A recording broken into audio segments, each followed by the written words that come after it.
Hi, welcome to my channel. Student weight loss சேலஞ்சில் இன்றைக்கி வெற்றிகரமாக 7th டேவை நாங்கள் இன்றைக்கி ஸ்டார்ட் பண்ணுறோம். இன்றைக்கி எல்லாமே கொஞ்சம் ஆரோக்கியமாக தான் நாங்கள் ஃபுட் எடுத்துகிட்ருக்கோம். என்ன அப்படின்னு ஃபஸ்ட்டு பார்த்திங்கன்னா, இன்றைக்கி நாங்கள் கோகோ மில்க் எடுத்துக்கல. அதுக்கு பதில் நாவல் பழ ஜூஸ் தான் அன்னைக்கு கொடுத்தேன். இந்த நாவல் பழம் பற்றி நிறைய பேருக்கு தெரிஞ்சிருக்கும். முக்கியமாக இந்த வெயில் காலங்களில் எல்லா இடங்கள்லையும் ஈஸியாக நமக்கு நாவல் பழம் கிடைக்கும். பெண் குழந்தைகளுக்கு முக்கியமாக நாவல் பழம் கொடுத்தீங்க அப்படின்னா உடம்புக்கு ரொம்ப நல்லது.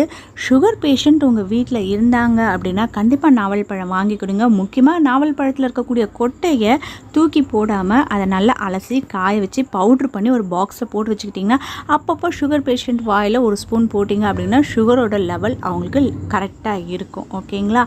இன்றைக்கி இதை எப்படி ஜூஸ் பண்ணுறது அப்படின்னு பார்த்திங்கன்னா, ஹரிணிக்கு முதல்ல நாவல் பழம்னா பிடிக்கவே பிடிக்காது. காரணம் என்ன அப்படின்னு பார்த்திங்கன்னா, அது ரொம்ப ஸ்வீட் கம்மியாக இருக்கும், கொஞ்சம் துவர்ப்பாக இருக்கும். அப்படின்றதுனால நார்மலாக நான் பழங்கமாக கொடுத்தேன்னா அவள் சாப்பிடவே மாட்டா.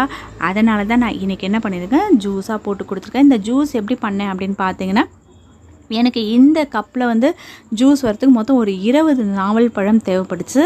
அந்த கொட்டையெல்லாம் எடுத்துகிட்டு சதப்பகுதியை மட்டும் எடுத்துக்கிட்டேன். இது கூட பார்த்திங்கன்னா பனக்கற்கண்டு சேர்த்துக்கிட்டேன். உங்களுக்கு கடைகளில் கிடைக்கும் பனக்கற்கண்டு.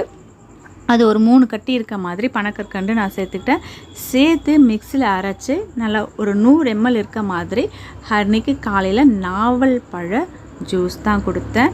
இதிலேருந்து தான் அவங்களோட ஃபுட்டு ஆரம்பிக்க போகுது. அடுத்தது பார்த்திங்கன்னா, பிரேக்ஃபாஸ்ட்டுக்கு இன்றைக்கி நான் செஞ்சது ரவை குழி பணியாரம், ரவா இட்லி பண்ணியிருந்தேன். என்னடா 2 செஞ்சுருக்கேன் அப்படின்னு பார்க்குறீங்களா? ராகவாவுக்கு ரவா இட்லினா பிடிக்காது. அதனால் அந்த மாவை அப்படி நான் குழி பணியாரமாக பண்ணிட்டேன். ஹரிணிக்கு ரவா இட்லி கொடுக்கலாம் அப்படின்னு சொல்லிட்டு ரவா இட்லி பண்ணேன். ஆல்ரெடி ரவா இட்லி எப்படி பண்ணுறதுன்றது உங்களுக்கு தெரியும். யாராவது 1-2 பேர் கண்டிப்பாக கேட்பீங்க. பணிகாரத்துக்கும் ரவா இட்லிக்கும் மாவு எப்படி ரெடி பண்ணீங்க அப்படின்ட்டு.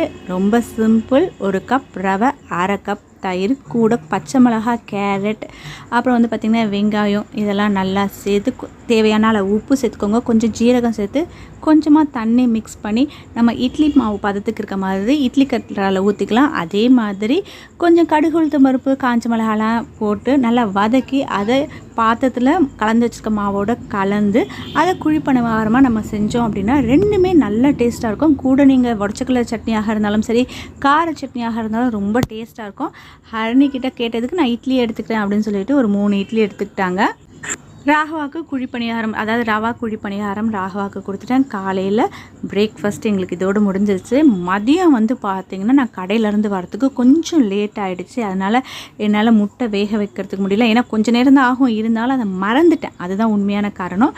அதனால் இன்றைக்கி லஞ்சுக்கு சாப்பாடோட அவளுக்கு மஞ்சள் பூசணிக்காய், அதாவது பரங்கிக்காய் பொரியல் வச்சுருக்கேன்.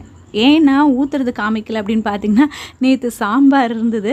அந்த சாம்பாரை சாப்பாட்டுக்கு வச்சுக்க சொல்லிவிட்டு பதார்த்தம் மட்டும் பண்ணேன். ஏன்னா வீட்டுக்கு செய்கிறதுக்கு எனக்கு 1:30 மணி ஆகிடுச்சிங்களா. அதனால் பரங்கிக்காவை கட் பண்ணி செய்கிறதுக்கு எனக்கு லேட் ஆகிடுச்சு.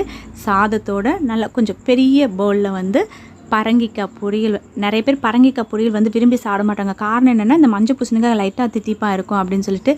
இருந்தாலும் உடம்புக்கு ரொம்ப ரொம்ப நல்லது. கொஞ்சம் பெப்பர் போட்டு பரங்கிக்காய் பொரியல் சாப்பாடோடு மிக்ஸ் பண்ணி சாப்பிடுமா அப்படின்னு சொல்லிட்டு 1 கப் சாதம், ஆல்ரெடி நம்ம எந்த கப்பில் அளப்போமோ அந்த கப்பில் 1 கப் சாதம், அப்புறம் பரங்கிக்காய் பொரியல் இந்த கப்பில் கொடுத்துருக்கேன். சாம்பாரோட சின்ன கப்பில் கொடுத்துருக்கேன். இன்றைக்கி முட்டை இல்லை. இது அருணியோட லஞ்ச் மெனு இது தான். ஈவினிங் பார்த்திங்கன்னா அவங்க கோகோ மில்க் குடிச்சிட்டாங்க. நைட்டு எப்பவும் போல் 2 தோசை எடுத்துக்கிட்டாங்க. இன்றைக்கி என்னால் சரியாக வீடியோ எடுக்க முடியல. ஏன்னா வீட்டில் ஒவ்வொருத்தர் ஒவ்வொரு வேலையில் இருந்ததுனால நான் அதாவது ஃபோட்டோ மட்டும் எடுத்து நான் இன்றைக்கி உங்களுக்கு அப்லோட் பண்ணியிருக்கேன். ஆனால் இன்றைக்கி ஹரிணி கொடுத்த எல்லா ஃபுட்டுமே அவங்களுக்கு ஆரோக்கியமாக தான் இருக்கும். இதனால் வெயிட் கெயின் ஆகாது. ஆனால் உடம்புக்கு சத்து கண்டிப்பாக கிடச்சிருக்கும். கண்டிப்பாக நீங்களும் வீட்டில் ட்ரை பண்ணி பாருங்கள். இந்த வீடியோ உங்களுக்கு பிடிச்சிருந்தது அப்படின்னா ஒரு லைக் பண்ணுங்கள், உங்கள் ஃப்ரெண்ட்ஸோட ஷேர் பண்ணுங்கள். இதற்கு சப்ஸ்கிரைப் பண்ணாத வியூவர்ஸாக இருந்தால் சப்ஸ்கிரைப் பண்ணி பக்கத்தில் இருக்க அந்த பெல் ஐக்கானும் கிளிக் பண்ணிங்கன்னா ஃப்யூச்சரில் வரக்கூடிய எல்லா வீடியோஸோட நோட்டிஃபிகேஷனும் உங்களுக்கு உடனுக்குடனே கிடைக்கும். தேங்க்யூ.